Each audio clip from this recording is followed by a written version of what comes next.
Hello everyone, good morning. Good morning, sir. Morning, sir. Very, Good very good morning, sir. morning everyone. Okay, good, good, good. Nilesh, Manisha, सुपना, चलिए आ जाइए screen पे।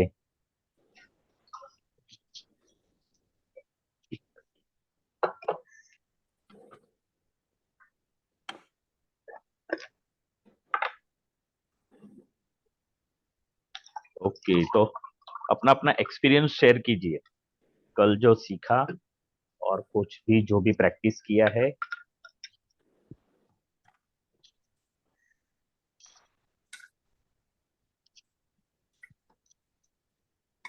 क्या क्या practice किया, क्या experience हुआ, या आप लोगों ने जब प्रैक्टिस किया तो कुछ नया आपको मिला।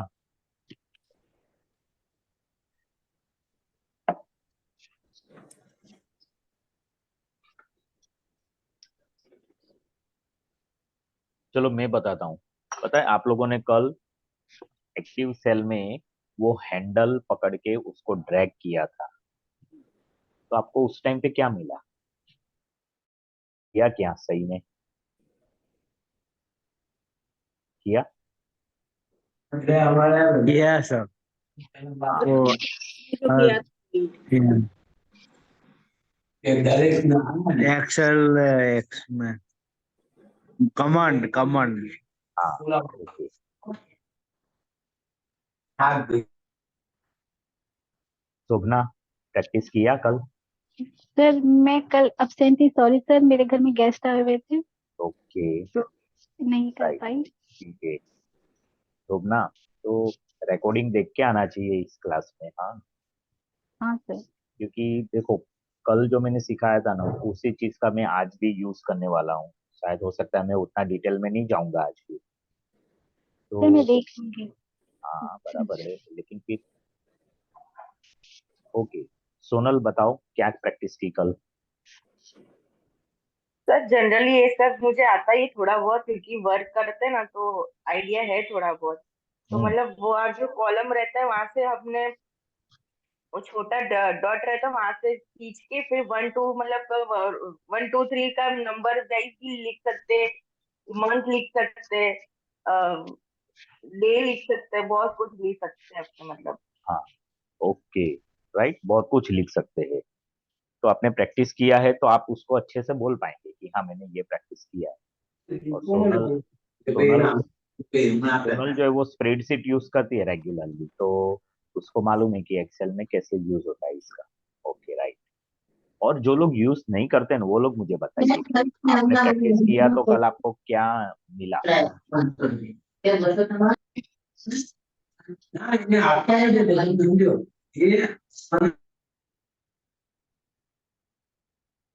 दीपशिखा ने प्रैक्टिस की? सर्कल क्लास में जो प्रैक्टिस की थी वही हुई है। वही हुई है, ठीक है। ओके, नीलेश, मनीषा, सुपर्णा, ध्रुव। सर मेरे तो 2 दिन से हॉस्पिटल में था, अभी थोड़ा प्रॉब्लम है ना इसके लिए। हम्म, तो नीलेश, वो तो ठीक है, मैं समझ गया कि तुम्हारा ऑपरेशन वगैरह था तो हॉस्पिटल में थे, हाँ राइट, और आज आए ना आप क्लास में। हाँ सर, आज मैं आया हूँ। हाँ, तो लेकिन पहले के रिकॉर्डिंग नहीं देखे ना नीलेश, इसका मतलब। ना सर, मैं अभी नहीं लिखा, अभी क्योंकि कल ही हॉस्पिटल से आया हूँ, अभी सब लिख के वापस करूंगा अंदर। नहीं, अरे नहीं नहीं नहीं नहीं, वो तो आप करोगे, लेकिन आज के सेशन में आने से पहले जो मिसिंग था वो देखा कि नहीं? नहीं सर, नहीं देखा है मैंने अभी तक। तो फिर ऐसे क्यों आते हो क्लास में? ऐसे मैं तो क्यों यही आते बोलूंगा। हो? प्रिपरेशन, बिना प्रिपरेशन के आओगे तो कल मैंने एक्सेल शुरू किया, ठीक है, और पहले ही हम्म क्लास का रिकॉर्डिंग नहीं देखा या एब्सेंट है, तो अभी फिर बिल्डअप कैसे होगा ये? तो मेन तो एक्सेल ही है सर, मालूम है सर। हाँ, मेन तो एक्सेल ही है इसका। मेन तो एक्सेल ही है, समझा नहीं लेकिन मैं। सर मेन यूज तो एक्सेल का ही होता है, पर मैंने अभी तक परसों ही में हॉस्पिटल में इसके कुछ प्रॉब्लम वगैरह सर, इसके लिए। हाँ मैं देख नीलेश, लूंगा नीलेश हाँ तू सर। एक ही बात बार बार बोल रहा है ना, तो उससे कोई फर्क नहीं पड़ने वाला है। मेरा कहने का मतलब ये है कि जब आप ये क्लास में आते हो तो आपको हम्म, प्रीवियस रिकॉर्डिंग देख लेना चाहिए एब्सेंट है तो। अच्छा सर। देखो कंटिन्यूटी नहीं रहती है।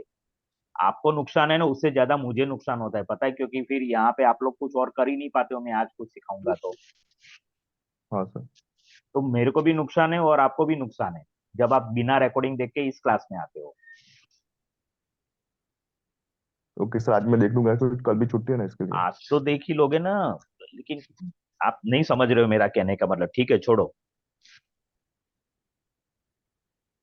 चलो मैं नया स्टार्ट करता हूँ आज। तो कल हमने जो सीखा था उसका लगभग किसी ने प्रैक्टिस नहीं किया है, तो क्या करना चाहिए? ये क्लास पूरा रिवाइज करना चाहिए, क्या करें बोलो? नहीं सर, रिवीजन का जरूरत नहीं है मेरे ख्याल से। हाँ हाँ, ठीक है, रिपीट का जरूरत नहीं है, ठीक है। तो मैं आगे स्टार्ट करता हूँ, नए कमांड्स आपको सिखाता हूँ आज।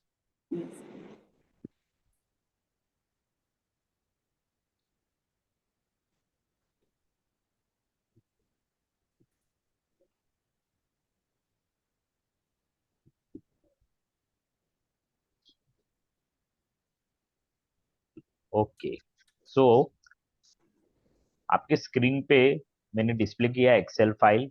एक्सेल फाइल का नाम है एक्सेल प्रैक्टिस 1, जो सबसे टॉप पे दिख रहा है, इसको टाइटल बार बोलेंगे। उसके बाद मेनू बार आता है, लेकिन ये जो मेन्यू बार है, home, insert, page layout, formula, data, review और व्यू। पहले के टाइम में जैसे मैंने कल बताया, तो मैं अगर होम पे क्लिक करता था ना, तो एक सब मेनू ओपन होता, ड्रॉप डाउन मेनू आता था। अब माइक्रोसॉफ्ट वर्ड ने चेंज किया है, और जैसे ही मैं होम पे क्लिक करता हूँ तो मेरे सामने ये सारे के सारे जो कमांड्स पहले सब मेनू में आते थे, वो इस तरह से आइकन के फॉर्म में आ गए मेरे सामने। ये सब कुछ मैं होम पे क्लिक करने से कर सकता हूँ, जो आपके सामने यहाँ पे डिस्प्ले हो रहा है। इंसर्ट में जाऊंगा तो इंसर्ट क्लिक क्लिक करने से इंसर्ट के साथ जो जो हो सकता है वो। अब ये जो है इसका नाम है ribbon tab, RIBBON, ribbon tab. इसको रिबन बोलते हैं। जो होम पे क्लिक करने से जो जो आइकन्स आते हैं, ये एक रिबन हो गई। इंसर्ट पे क्लिक करने से जो आता है, इसको एक रिबन बोलते हैं। ये वाला जहां पे B1 लिखा है उसको बोलते हैं एड्रेस बार। FX लिखा है उसको हम बोलेंगे इंसर्ट बार। यहाँ पे हम इंसर्ट कर सकते हैं, मुझे कुछ भी अगर लिखना है इंसर्ट कर सकता हूँ। यहाँ पे मैं फॉर्मूला भी लिख सकता हूँ, तो इसको फॉर्मूला बार भी बोलते हैं। उसके बाद जो है वो ABCDEF लिखा है, वो है कॉलम हेडिंग्स। और यहाँ पे वर्टिकली 1 2 3 4 लिखा है, वो है रो हेडिंग। रो हेडिंग और कॉलम हेडिंग जहां पे एक दूसरे को मिलते हैं, उधर एक एरो, एक स्क्वायर बॉक्स है। अगर मैं वहां पे क्लिक करता हूँ तो ये पूरा का पूरा एक्सेल का वर्कशीट, मयंक जिसको नाम मैंने दिया है, वो पूरा सिलेक्ट हो गया है। यानी कि 16,000 से ज्यादा जो कॉलम्स है और 10 लाख से ज्यादा रोज है, वो सब सिलेक्ट हो गए। यानी कि पूरा का पूरा एक्सेल का ये सीट सिलेक्ट हो गया। अगर सिर्फ मैं यहाँ पे क्लिक करने से, इसको वापस क्लिक कर रहा हूँ, अभी ये सिलेक्टेड ही है। अगर मुझे इसको अनसिलेक्ट करना है, तो ये शीट में मैं कहीं पे भी क्लिक करूंगा तो ये अनसिलेक्ट हो गया। वापस मैं आपको दिखाता हूँ ये कमांड। यहाँ पर क्लिक करने से पूरा शीट सिलेक्ट हो जाएगा।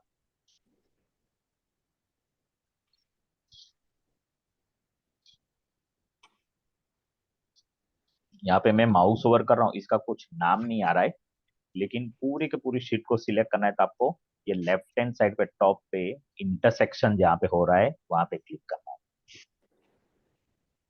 यहाँ पे जो फॉर्मूला बार है, उस फॉर्मूला बार के साइड में एक डाउन एरो है। अगर मैं डाउन एरो पे क्लिक करता हूं तो ये एक्सपांड हो गया फॉर्मूला बार। अगर बहुत सारा टेक्स्ट मैंने एक ही सेल के अंदर डाला है और मुझे वो सारा टेक्स्ट फॉर्मूला बार में नहीं दिखता है, तो मैं उसको एक्सपांड कर सकता हूँ।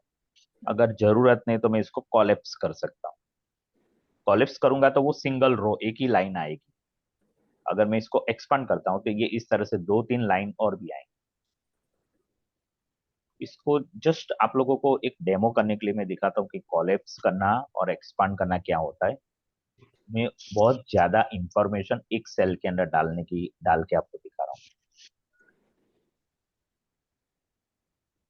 मैंने कहीं से कॉपी किया और कॉपी करके मैं ये वाला जो सेल एक्टिव दिख रहा है जिसका एड्रेस है D12, ये एड्रेस D12 के अंदर में डबल क्लिक करता हूं तो ये कर्सर आ गया। अब कंट्रोल C तो मैंने किया है, लेकिन यहाँ पे आके मैं कंट्रोल V करता हूँ तो आप लोग देख देख सकते होंगे कि इतना सारा टेक्स्ट मैंने एक ही सेल के अंदर डाला। अब मैं एंटर करता हूँ। जब मैंने एंटर किया तो ये सेल की जो टेक्स्ट है ना वो ओवरफ्लो होके आगे जा रही है। कितनी आगे जा रही है? इतना आगे जा रही है। जितना लंबा लाइन है, देखो एक ही सेल की इंफॉर्मेशन यहाँ तक जा रही है, एक बहुत बड़ा लंबा लाइन बन गया ये।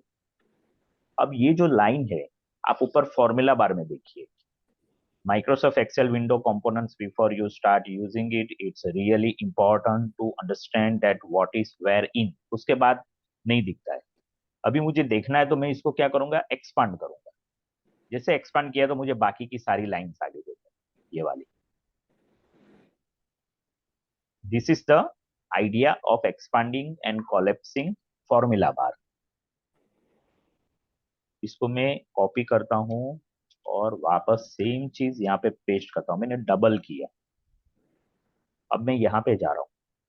अब ये जो टेक्स्ट है वो मैंने एक्सपांड तो की, लेकिन अभी और भी ज्यादा टेक्स्ट। तो देखो यहाँ पे ये स्क्रॉल बार हाईलाइट हो गया। ये स्क्रॉल बार से स्क्रॉल करने से मुझे और भी जितने भी टेक्स्ट है वो सब टेक्स्ट मुझे मिल जाएगी।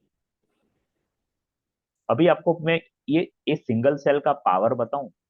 माइक्रोसॉफ्ट वर्ड में फॉर एग्जांपल आपने 10 पेज का डॉक्यूमेंट बनाया। कितना? 10 पेजेस का डॉक्यूमेंट है आपका। वो 10 पेजेस के डॉक्यूमेंट को पूरा कॉपी करके एक ही सेल में आप पेस्ट कर सकते हो। कितना सारे वर्ड्स एक सेल में आ सकते हैं, कैन यू इमेजिन? अगर मैं दूसरे वर्ड में बोलूं तो एक्सेल का एक एक सेल माइक्रोसॉफ्ट वर्ड की एक एक फाइल के बराबर है। आप जितना चाहो उतने वर्ड्स कैरेक्टर एक सेल के अंदर डाल सकते हो। इसे तो कितने सेल हमारे पास है हम काउंट ही नहीं कर सकते। अगर कभी फुर्सत है किसी को काउंट करना है तो करना, number of column multiply number of रोज करना, आपका कैलकुलेटर में भी नहीं आएगा। इतने सारे सेल्स होते हैं, कैलकुलेटर भी जवाब दे देगा कि दिखाएगा ही नहीं। क्योंकि देखो नंबर ऑफ सेल्स फाइंड करना है तो यही तरीका ना, number of column multiply number of रोज। तो एक एक सेल की ये ताकत है। ओके, नाउ इसको मैं वापस कॉलेप्स कर देता हूं ताकि ये सिंगल लाइन में आ जाएगा। तो इस तरह से आप यहाँ पे इसका यूज करके कर सकते हो। And this is called formula bar. Formula bar के बाद ये मेन अपना स्प्रेडशीट आ गया। स्प्रेडशीट के बाद नीचे जो बॉटम में जो आपको दिख रहा है वहां पे शीट 1 शीट 2 वगैरह लिखा है। इसके बाजू में भी यहाँ पे एरोज है, फॉरवर्ड, रिवर्स, फास्ट फॉरवर्ड और फास्ट रिवाइंड, जिससे हम अपने शीट को मैनेज कर सकते हैं। और यहाँ पे जो स्क्रॉल बार है वो हम जो स्प्रेडशीट अभी एक्टिव है उसको हम मैनेज कर सकते हैं आगे पीछे ले जाने के लिए। उसके बाद वाला जो है वहां पे एक रेडी करके लिखा है। ये क्या है? इन रेडी मोड, यानी कि हम यहाँ पे एडिटिंग कर सकते हैं इस एक्सेल शीट को, इसलिए यहाँ पे रेडी ऑप्शन लिखा है। उसके बाद जो ये है यहाँ पर ऑप्शन है नॉर्मल का, मतलब जो व्यू है वो ये व्यू बार है। Normal view, page layout view और पेज ब्रेक व्यू। अगर मैं पेज ब्रेक में व्यू पे क्लिक करता हूँ तो आप लोगों को स्क्रीन पे दिख रहा होगा पेज 1 दिख रहा होगा, पेज 2 दिख रहा होगा, पेज 3, साथ में एक विंडोज भी ओपन हो गई, welcome to page break preview. You can adjust where the page breaks are by clicking and dragging them with your mouse. अगर आपको ये दिख दोबारा नहीं चाहिए तो आप इसको क्लिक कर सकते हैं कि do not show this dialogue again, लेकिन मैं चाहता हूं कि ये आना चाहिए। अभी मैं इसको ओके करके जाने दे रहा हूँ। तो आपको पेज 1 पेज 2 पेज 3 दिख रहा है। मैं इसको स्क्रॉल कर रहा हूँ तो आपको पेज 4 भी दिखेगा, पेज 5 भी दिखेगा, पेज 6 तक दिखेगा। और इसके बाद देखिए ये इस तरह से जा रहा है। मतलब पेज ब्रेक प्रीव्यू मुझे पेजेस दिखाएगा कि ये पर्टिकुलर जो अभी शीट में मैं काम कर रहा हूँ उसमें कितने पेजेस है। और ये जो पेज है ना उसकी डिफॉल्ट साइज कौन सी है? A4 पेज की साइज है। पेज 1 भी A4 साइज का, पेज 2 भी A4 साइज का, ये डिफॉल्ट पेज साइज दे रहा है। अगर मुझे व्यू नहीं चाहिए तो मैं वापस इसके ऊपर या किसी और व्यू के ऊपर क्लिक कर देता हूँ। मैंने इस व्यू पे क्लिक किया तो ये व्यू है पेज लेआउट, ये लेआउट में कन्वर्ट हो गया।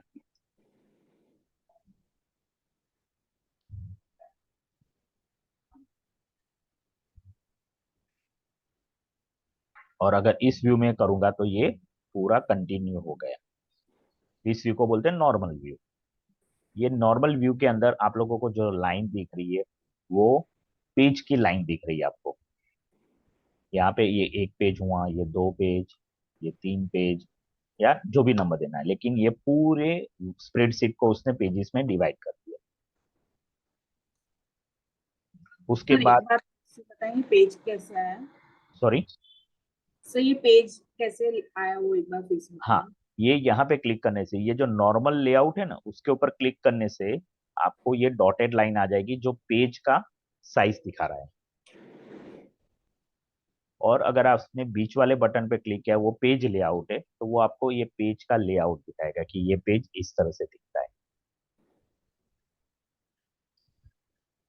सी can you see something, page layout मतलब उसने क्या किया, हर पेज का एक लेआउट के अंदर उसको डिवाइड कर दिया। ये फर्स्ट पेज का लेआउट है, फिर ये सेकंड पेज का लेआउट है, इस तरह से सारे पेजेस को उसने लेआउट के फॉर्म में रखा। और यहाँ पे क्लिक करने से ये नॉर्मल व्यू आ गया। उसके बाद 100%, यानी कि जो माइक्रोसॉफ्ट वर्ड में जिस तरह से जूम लेवल हम एडजस्ट करते हैं यहाँ से, सेम यहाँ पे भी फैसिलिटी है। आप ये डॉक्यूमेंट को, आप स्प्रेडशीट को, आप ये एक्सेल की शीट को जूम कर सकते हैं, इस तरह से जूम इन जूम आउट कर सकते हो प्लस माइनस पे क्लिक करके। या तो ये जो स्क्रोल बार है इसका, यहाँ से आप ड्रैग करके भी मैनेज कर सकते हो जूम इन जूम आउट। यहाँ पे मैंने सेंटर में रखा है तो अभी ये 100% पे है। होम में जाऊंगा तो होम में भी ये फैसिलिटी मेरे पास रहेगी, यहाँ से भी मैं उसको जूम इन जूम आउट कर सकता हूँ परसेंटेज के हिसाब से। Okay, so this is what आपके सामने जैसा दिख रहा है माइक्रोसॉफ्ट एक्सेल, ये सब कुछ आपको इस तरह से मैनेज करना है। अभी हम टेक्स्ट के ऊपर काम करते हैं। इस सेल के अंदर मैंने जरूरत से ज्यादा टेक्स्ट डाल दी है, विच मीन्स कि मुझे एक ही सेल के अंदर इतनी टेक्स्ट डाली, अभी मुझे वो सारे के सारे टेक्स्ट अच्छे से उसको ऑर्गेनाइज करके देखना है।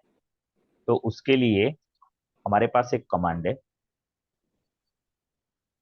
अगर मैं ये ई और एफ के बीच में अगर मैं डबल क्लिक करता हूँ तो ये जो ई और एफ वाला जो सेल है ना, ई वाला सेल, वो इतना लंबा हो जाएगा जैसे ये, sorry not E but D, ये इतना लंबा हो जाएगा। लाइन देखना, ये पूरा ई सेल है, इस तरह से जा रहा है।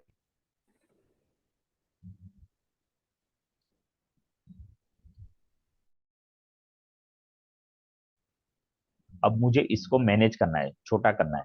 मैं इसको जूम आउट करके, मुझे डी और ई के बीच में जो लाइन है ना वहां से इसको पकड़ के, देखो मैं इसको खींच रहा हूँ, ड्रैग कर रहा हूँ और डी सेल को छोटा कर रहा हूँ। इतना छोटा करना है मुझे। वापस यहाँ से मैं 100% कर देता हूँ।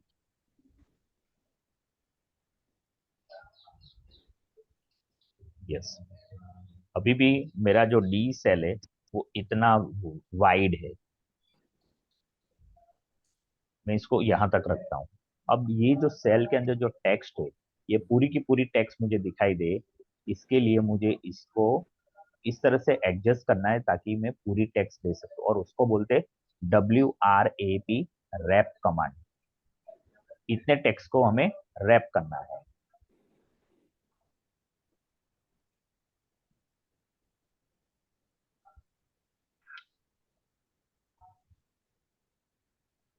यहाँ पे राइट क्लिक करके insert delete clear filter insert column format cells.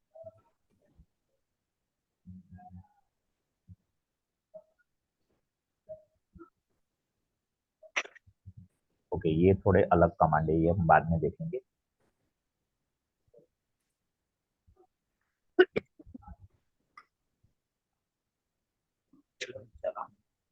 वाह,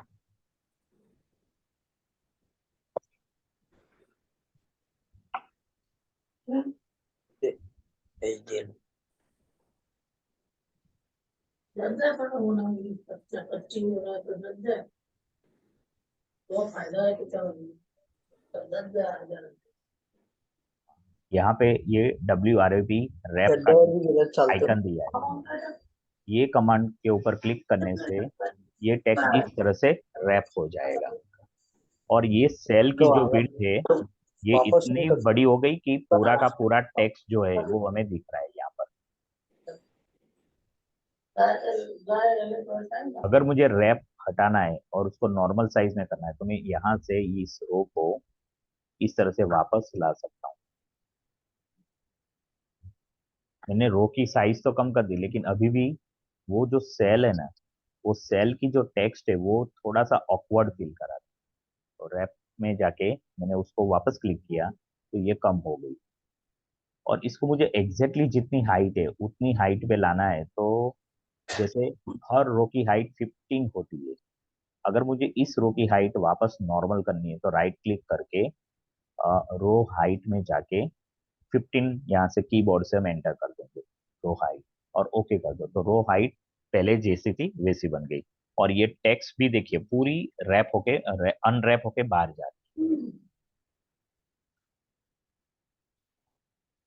नाउ एक और चीज हम सीखते हैं अब रैप के बाद मर्ज का हम सीखते हैं अभी। मर्ज का मतलब ये हुआ कि एक से ज्यादा सेल को एक दूसरे के साथ मिक्स करना है तो उसको बोलते मर्जिंग। जैसे यहाँ पे मैं इसको थोड़ा छोटा करता हूँ। Monday Tuesday Wednesday Thursday Friday Saturday Sunday ये डेज ऑफ द वीक है। तो यहाँ पे मैं वीक डेज लिखता हूँ। मैंने वीक डेज ये सेल में लिखा है लेकिन मैं चाहता हूँ कि ये वीक डेज है ना उसको हेडिंग बनाना है और मंडे से लेकर संडे तक जो डेज है ना वो इस हेडिंग के अंडर आने चाहिए। सो मैं क्या करूंगा ये वीक डेज के साथ साथ ये सारे के सारे सेल सिलेक्ट कर रहा हूँ। वीक डेज से लेके मंडे से लेके संडे तक के ये इस तरह के सेल मैंने ब्लैंक सेल सिलेक्ट किए इंक्लूडिंग वीक डेज। नाउ ये जो दिखता है आपको मर्ज एंड सेंटरिंग वाला आइकन यहाँ पे दिखता है। इसके साइड में एरो पे क्लिक करने से merge and centre, merge across, merge cells, unmerge cell ये चार ऑप्शन। तो उससे पहले वाला है मर्ज एंड सेंटर। इसका डेम उस उन्होंने यहाँ पे एक इलस्ट्रेशन भी दिया है कि ये मर्ज करने से कैसा दिखेगा। एक्सेल लिखा है और 1 2 लिखा है। अगर मैं मर्ज करता हूँ तो एक्सेल जो हेडिंग है ना वो 1 और 2 के बीच में आ जाएगा। एग्जैक्टली सेम चीज मैं यहाँ पे करना चाहता हूँ। मैंने क्लिक किया तो ये जो वीक डेज है ना वो Monday Tuesday Wednesday Thursday Friday Saturday Sunday के एग्जैक्टली सेंटर में आ गए। अब देखो ये यहाँ पे मैं क्लिक करूंगा ये सेल एक्टिव सेल एक ही हुआ। ध्यान से जरा इसको देखो और समझो। वीकडेज को मैंने मर्ज किया बाकी सारे सेल के साथ तो अब ये एक ही एक्टिव सेल बन गया और इस एक्टिव सेल का एड्रेस क्या है B7। अच्छा इसकी लेंथ B से शुरू होके H तक जाती है लेकिन पूरा का पूरा मर्ज होने से इसका एक्टिव सेल का एड्रेस हो गया B7। जो हेडिंग होगा वही एड्रेस हो जाएगा। हाँ अब मुझे इसको मर्ज हटाना है तो यहाँ पे जाके वापस अनमर्ज पे क्लिक करना है तो ये अनमर्ज हो गया। सारे सेल्स अलग अलग हो गए। वीकडेज जहाँ पे था वहीं पे वापस आ गया और ये देखिए वीकडेज यहाँ पर है ये सेल अलग हो गया ये सेल अलग ये सब अलग हो गए।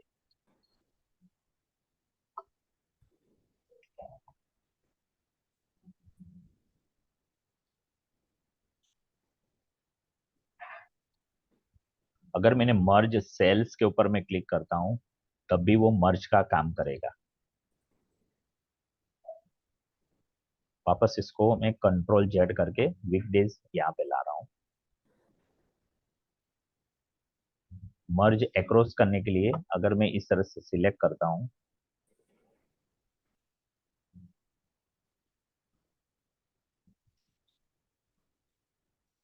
सब का मतलब एक ही होता है और अनमर्ज करने से ये अनमर्ज हो जाएगा।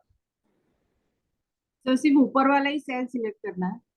हाँ एक ही सेल सिलेक्ट करना है लेकिन आपको जितने मर्ज करने हैं ना, जैसे ये वीक डेज वाला एक्टिव सेल है, वहां पे वो एक्टिव सेल में जो लिखा है वो सब मुझे यहाँ तक चाहिए, हेडिंग चाहिए, और ये सबके सेंटर में चले मंडे से लेकर संडे तक। तो बाकी के मुझे एम्प्टी सेल्स ऊपर के सिलेक्ट करने पड़ेंगे, और यहाँ पे जाके मर्ज एंड सेंटर पे क्लिक करने से ये मर्ज भी होगा और ये सबके सेंटर में आ जाएगा। अब मैं इसको थोड़ा सा आपको उसको बैकग्राउंड वगैरह कलर करके दिखाता हूँ कि ये एक्चुअली कैसे होगा। तो ये वीक डेज इस तरह से पूरा सबके साथ आ गए। कंट्रोल बी करूंगा तो ये बोल्ड हो जाएगा, वीक डेज इस तरह से दिखेगा।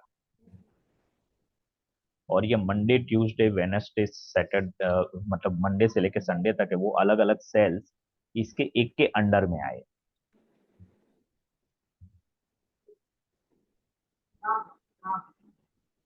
एनी टाइम आप कॉल कर देना। मैं इसको अलग अलग सबको कलर कर सकता हूँ।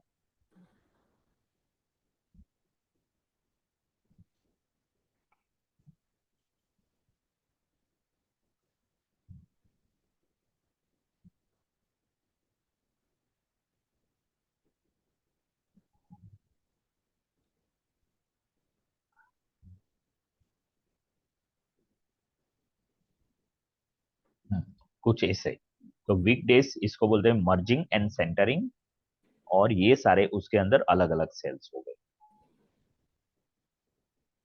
तो जब आप एक्सेल में डेटा क्रिएट करोगे तब आपको बहुत बार जरूरत पड़ेगी सेल्स को मर्ज करने की। Sir yes. सर ऊपर नीचे के ही सेल्स मर्ज कर सकते हैं हाँ, या कर सकते हैं। ऊपर नीचे के भी कर सकते हैं आप। नहीं, ये तो आपने किया ही ऊपर का और नीचे का हाँ फर्स्ट हाँ थिंग।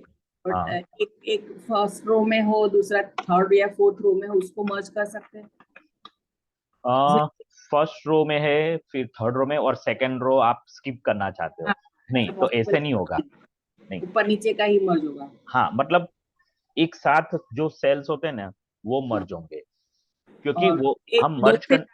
मर्ज कर हाँ, सकते हैं, क्या? दो से ज्यादा सेल्स मर्ज कर सकते हैं। हाँ, कर सकते हैं। जैसे यहाँ पे मैंने दिखाया कि एक साथ मैंने 7 सेल्स मर्ज किए, जिसमें ओके। टेक्स्ट लिखा है उसके साथ। तो हम्म। ये इस तरह से आप कर सकते हैं।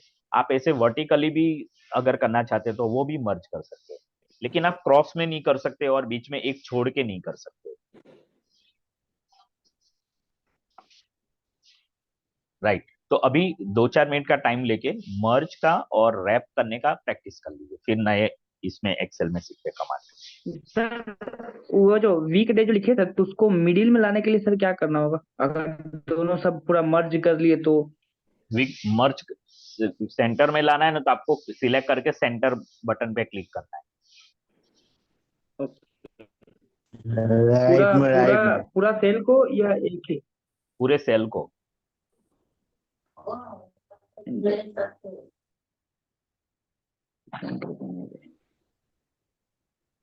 हमें क्या करना है वो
ओके, प्रैक्टिस हो गई। हो गई सर, हो गई। हाँ सर, हो गई practice. Okay, right. Now we are going to learn something new. और ये जो नया है वो एक सेल में आप जो भी एंट्री करते हो उसको आपको अलग उसका स्पेसिफिक फॉर्मेट आप उसको असाइन कर सकते हो। जैसे आपने सेल के अंदर एक वैल्यू डाली है, कोई एक नंबर डाला, अब आप उसको अगर उसको डेट का फॉर्मेट देना चाहते हो तो आप कैसे उसका डेट का फॉर्मेट दे सकते हो। करेंसी का फॉर्मेट है तो वो करेंसी दे सकते हो। परसेंटेज कितना है तो वो अगर आप असाइन करोगे तो आप परसेंटेज में आपको वो वैल्यू दिखेगी। राइट, वो सब अभी डिफरेंट टाइप से जो इसको बोलते हैं माइक्रोसॉफ्ट एक्सेल के सेल के अंदर जो भी आप डेटा इंसर्ट करते हो उसको स्पेसिफाई करने का, कि उसको क्या वैल्यू असाइन हम कर सकते हैं और क्या उसका यूनिट होगा।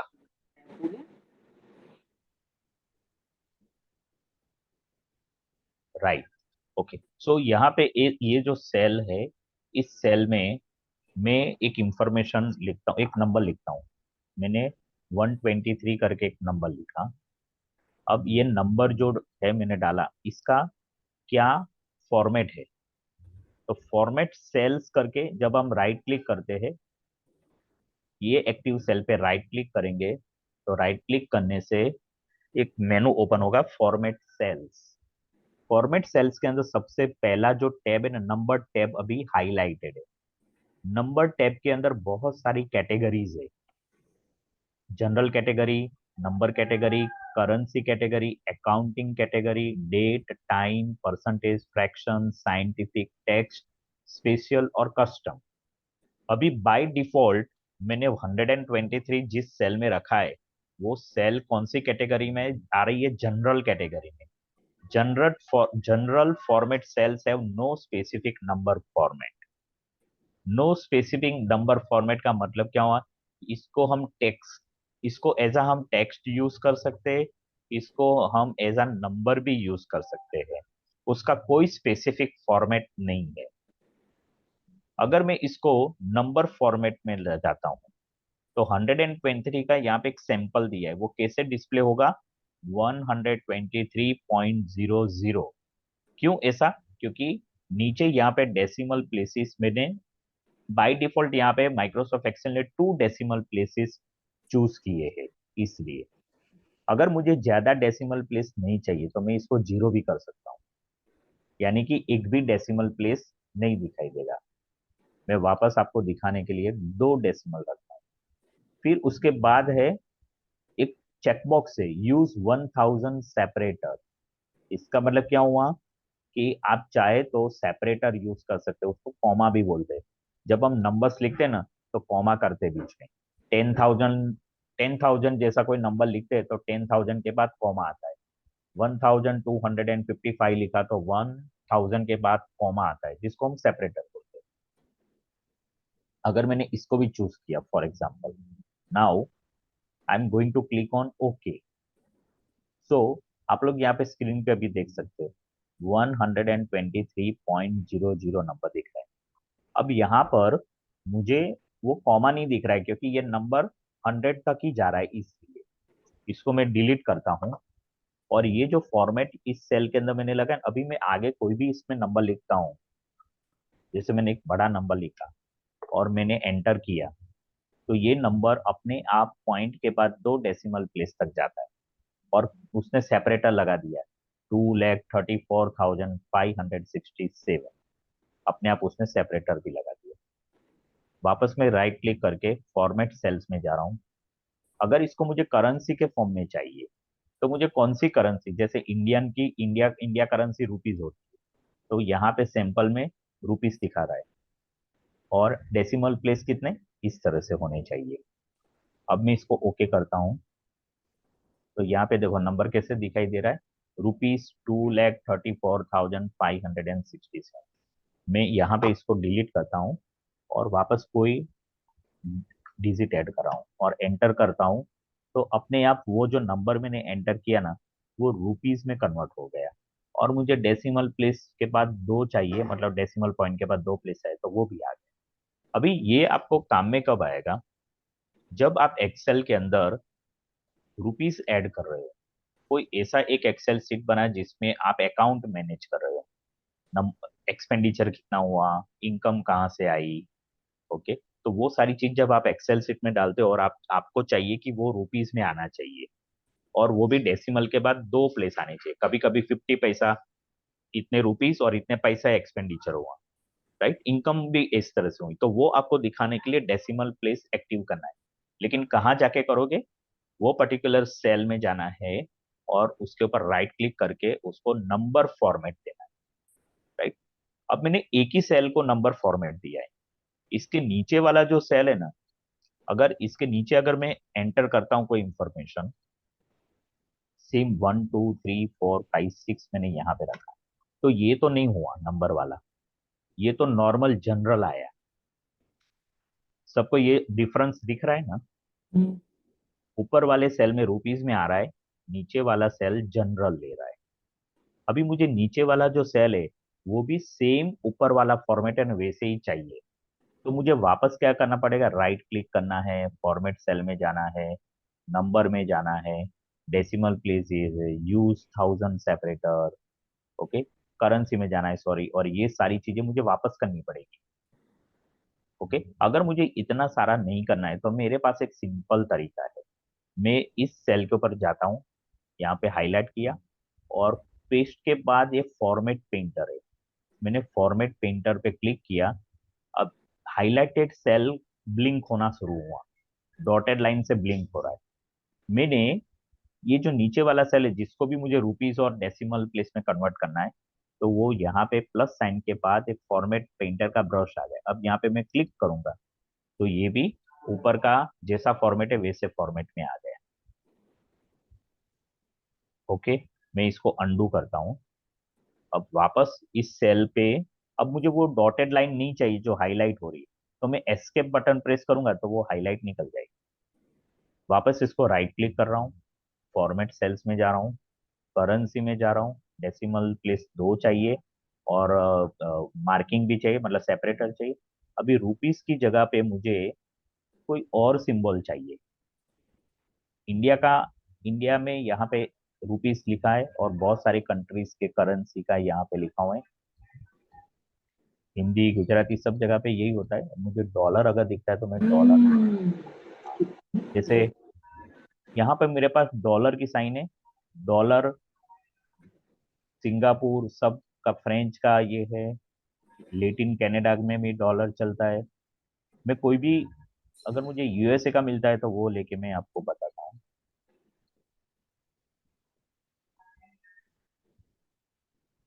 ओके, यूके, यूके का पाउंड मिला, नीचे यूनाइटेड किंगडम का है, ओके, मैं पाउंड ले रहा हूँ, तो ये सारा पाउंड में आ गया और ओके करता हूँ। तो ये जो नेक्स्ट नंबर है नीचे वो पाउंड में आ गए, 1,23,456.00 पाउंड। ओके, नेक्स्ट सेल पे मैं जा रहा हूँ। यहाँ पे वापस में 456 से एक नंबर लिख रहा हूँ, 1 2 3 4 5 6। राइट क्लिक करता हूँ, फॉर्मेट सेल्स में जाता हूँ। अभी वो जनरल है। ओके, मुझे इसको डेट में कन्वर्ट करना है, तो कुछ इस तरह से डेट आएगी। मैं पहले आपको दिखाने के लिए ओके करता हूँ। इसने इस तरह से इसको डेट में कन्वर्ट किया, 3012238। अंडू करके आपको जस्ट दिखा रहा हूँ कि मैंने क्या लिखा था, 1 2 3 4 5 6। जब मैंने डेट यूज किया तो उसने इस तरह से कोई डेट में कन्वर्ट कर लिया, अपने हिसाब से उसको जो लगा वैसे उसने डेट बना दी।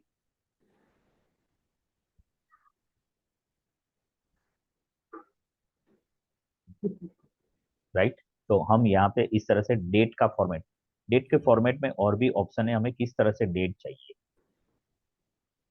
यहाँ पे ये टाइप लिखा है। अगर मुझे डेट 14-03-2001 के फॉर्मेट में चाहिए, जो अभी ऑलरेडी दिख रहा है आपको स्क्रीन पे, लेकिन अगर मुझे इस तरह से 14 मार्च 2001 का फॉर्मेट मैंने यूज किया, यानी कि जो मंथ का नाम है वो डिजिट में नहीं आना चाहिए लेकिन वर्ड्स में आना चाहिए, और मैं ओके करता हूँ, तो ये जो डेट है वो 3 जनवरी मतलब 03 जनवरी 2238 में कन्वर्ट हो गया है। वापस मुझे और फॉर्मेट कोई ट्राई करना है तो मैं और कोई भी फॉर्मेट यहाँ से ट्राई कर दूँ। मुझे ये वाला फॉर्मेट चाहिए, यहाँ पे ईयर पहले आना चाहिए, बाद में मंथ आना चाहिए और फिर डे आना चाहिए। इसको YYMMDD फॉर्मेट कहते हैं। ओके करता हूँ तो ये इस तरह से रिवर्स में चलेगी डेट।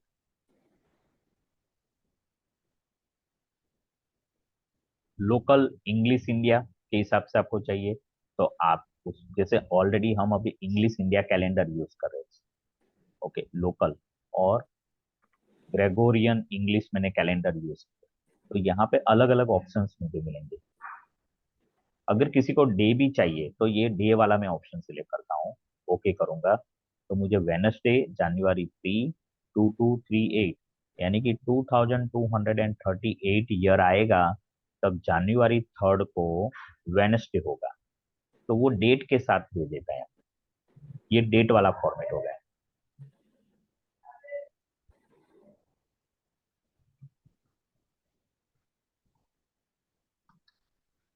एक और मैंने नंबर लिखा है, राइट क्लिक, फॉर्मेट सेल्स।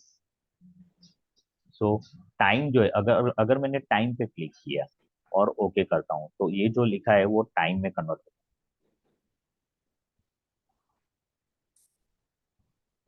जब मैंने टाइम में कन्वर्ट किया तो ये बहुत बड़ा जंक आ रहा है, यानी कि मैंने जो इंफॉर्मेशन डाली थी वो टाइम के फॉर्मेट के हिसाब से वो डिजिट नहीं है। मैं इसको अंडू कर रहा हूँ और वापस नंबर में ला रहा हूँ, और ये नंबर को मैं 3 डिजिट तक रखता हूँ। वापस फॉर्मेट सेल्स में जाऊंगा, टाइम पे जाऊंगा। अब यहाँ पे टाइम का फॉर्मेट आ रहा है। टाइम का फॉर्मेट नॉर्मली कैसा होता है, आवर्स, मिनट एंड सेकेंड। तो यहाँ पे 000000। ओके करते तो ये टाइम उसने अभी क्या किया, इस तरह से कन्वर्ट कर दिया।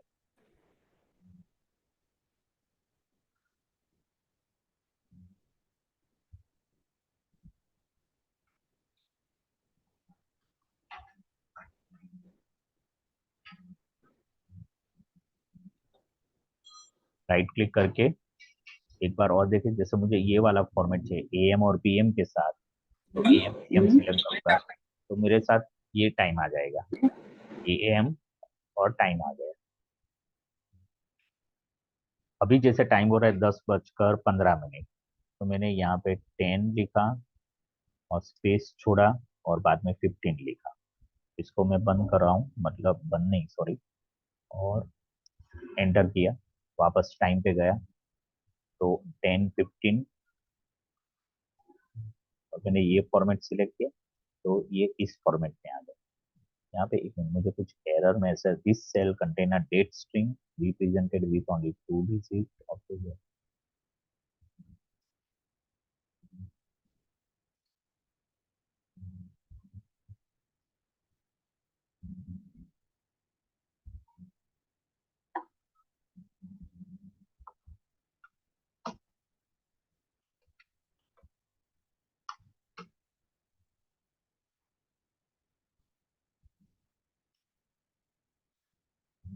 वापस मैं टाइम पे जा रहा हूँ, मुझे टाइम ये वाला फॉर्मेट में चाहिए, ओके किया। और अभी अगर मैं यहाँ पे कोई भी इंफॉर्मेशन डालता हूँ 10 15, मैं ये ले नहीं रहा, एक सेकेंड में कुछ मैसेज आ रहा है, this cell contain a date string representative.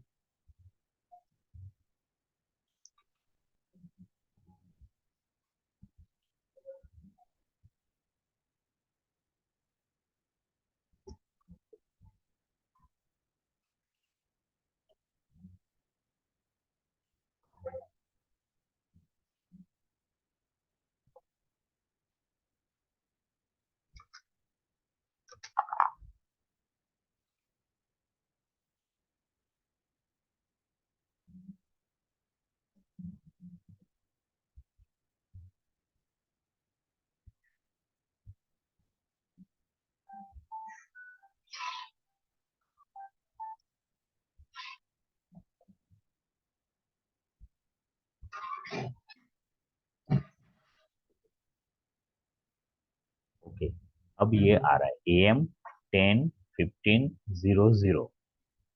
मैं एक बार वापस आपको करके दिखा रहा हूँ।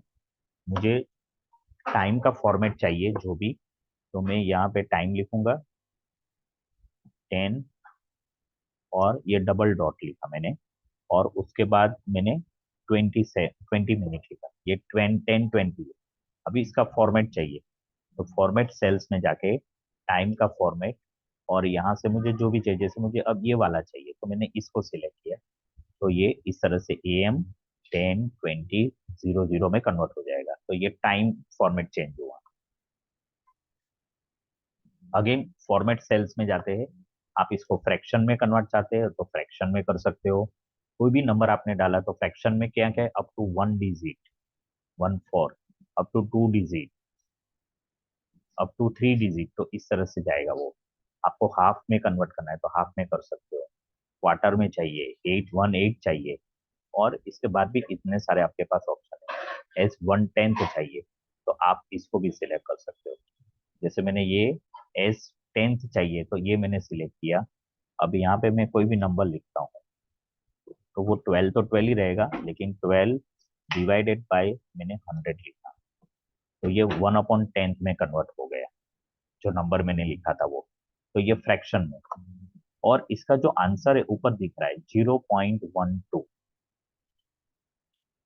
अंडू करके वापस करते, यहाँ पे मैंने 12 लिखा।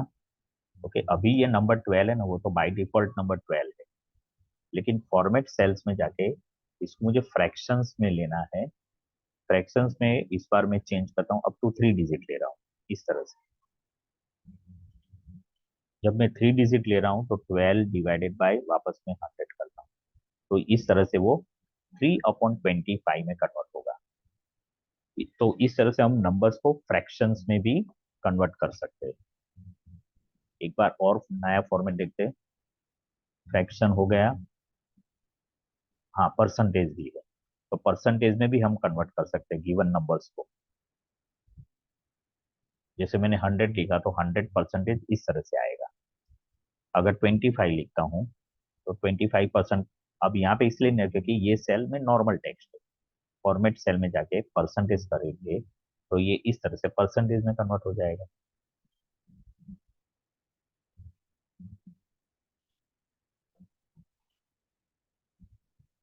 अगर मुझे कोई भी इंफॉर्मेशन उसको साइंटिफिक नोटेशन में कन्वर्ट करना है तो उसको मैं साइंटिफिक नोटेशन में भी कन्वर्ट कर सकता हूँ। अगर मुझे टेक्स्ट में चाहिए वो पर्टिकुलर जो भी इंफॉर्मेशन है तो वो टेक्स्ट में भी कर सकता हूँ। मेरा ये जो सेल है इसमें मैंने एक नंबर लिखा है 1 2 3। अब यहाँ पे मैं राइट क्लिक करूंगा, फॉर्मेट में जाऊंगा तो अभी वो जनरल में जा रहा है, जनरल कैटेगरी। लेकिन मुझे ये जो नंबर है उसको टेक्स्ट फॉर्मेट में चाहिए, तो मैं टेक्स्ट सिलेक्ट करके ओके करूंगा।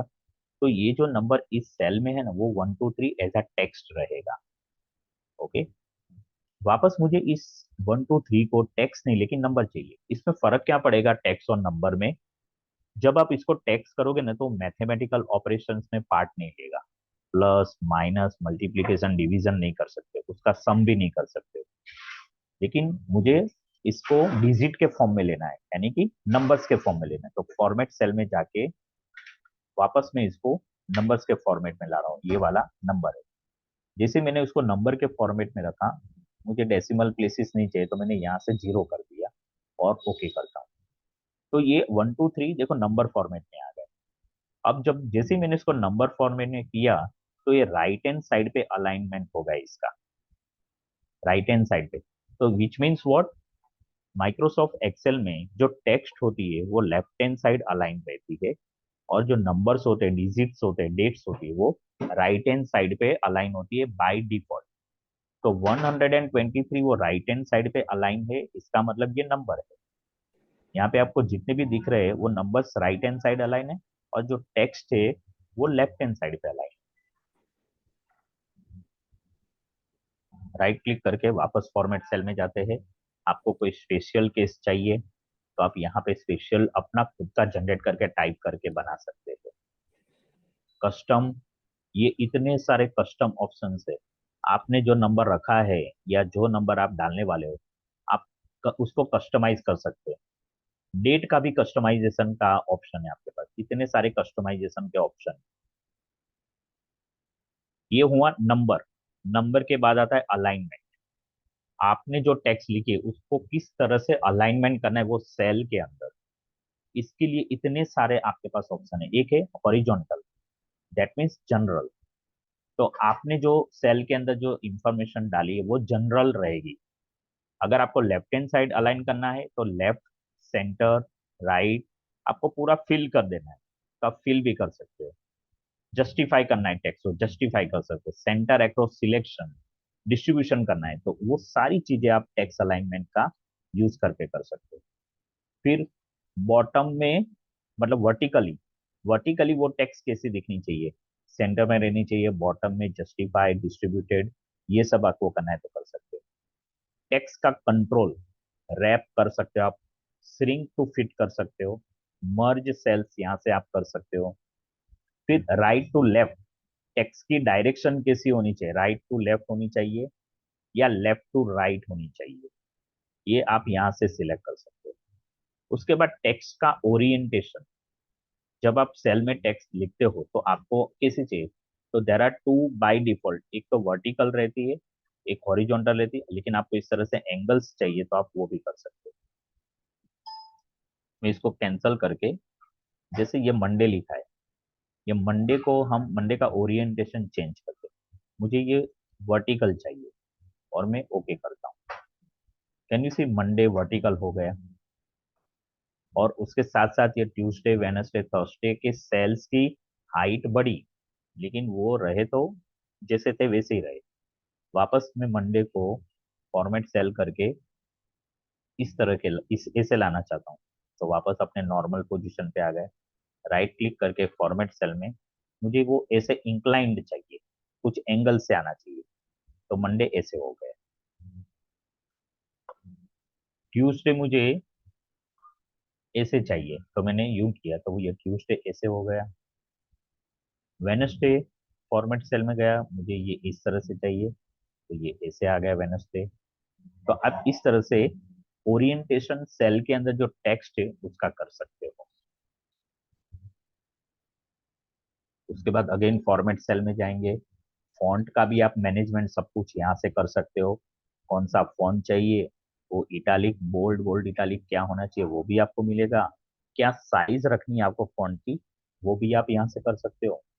अंडरलाइन करनी है कि नहीं करनी है, double underline, single accounting, double accounting करना है वो भी कर सकते हो। कलर भी आप यहाँ से सिलेक्ट कर सकते हो।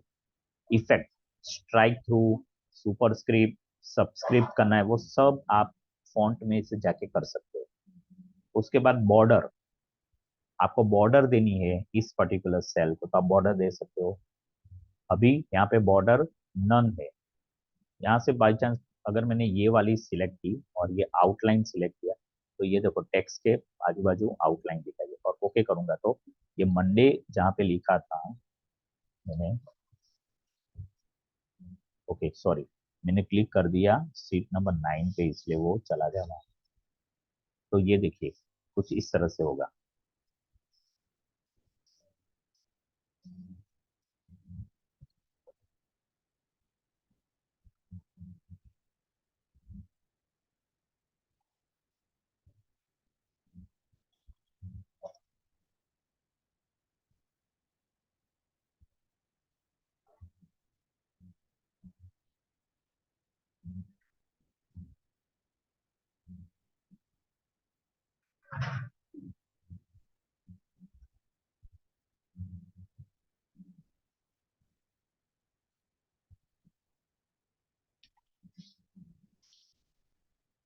ओके, अब यहाँ पे ऐसा इसलिए हो रहा क्योंकि मैंने इसका ट्यूसडे का था ना ओरिएंटेशन चेंज किया था। जब मैं इसको बॉर्डर देता हूँ आउटलाइन, तो ये वेनसडे की यहाँ पे और यहाँ पे बॉर्डर आ रही है, लेकिन ये बॉर्डर इस तरह से जा रही है क्योंकि इसका ओरिएंटेशन अलग था।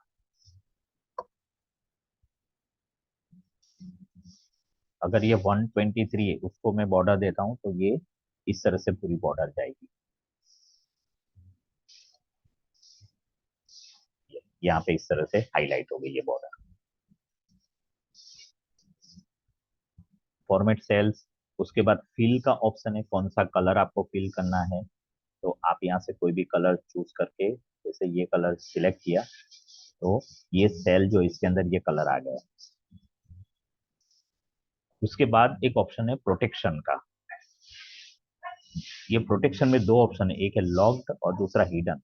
लॉकिंग सेल्स और hiding formulas has no effect until you protect the worksheet. आप अगर प्रोटेक्शन में रखते हो वर्कशीट को, तो ये आप उसमें कोई चेंजेस नहीं कर सकते। एक दूसरा ऑप्शन है हिडन। अगर हिडन ऑप्शन किया तो ये हाइड हो जाएगा उतना आपके उसमें से। ये ऑप्शन यूज करने से पहले आपको सोचना है कि आपको प्रोटेक्शन की जरूरत है कि, ठीक है। अभी इसको मैं कैंसिल कर रहा हूँ, तो अभी मुझे कुछ करना नहीं है प्रोटेक्शन में, इसलिए। तो ये सारे कमांड आप से एक सेल के ऊपर इतने सारे आप कमांड से काम कर सकते हो। सो मंडे तक आपको ये सारे प्रैक्टिस करने हैं एक सेल के ऊपर। फिर मंडे से मैं प्लानिंग कर रहा हूँ कि एक टेबल बनाएंगे और उस टेबल के ऊपर फिर हम फॉर्मूला का काम करेंगे। एक्सेल में एक्सेल का सही अगर इस्तेमाल करना है तो उसके अंदर फॉर्मूला है, वो फॉर्मूला का यूज करना है, राइट। तो मंडे ओके सर। ओके, तो आप लोगों का वीडियो देखना बाकी, वो वीडियो देख लीजिए और सैटरडे संडे इसको प्रैक्टिस कर लीजिए। ओके ओके मंडे सर, को। Bye sir. Okay, see you everyone, bye. Bye. Have a nice weekend. Bye. Thank you.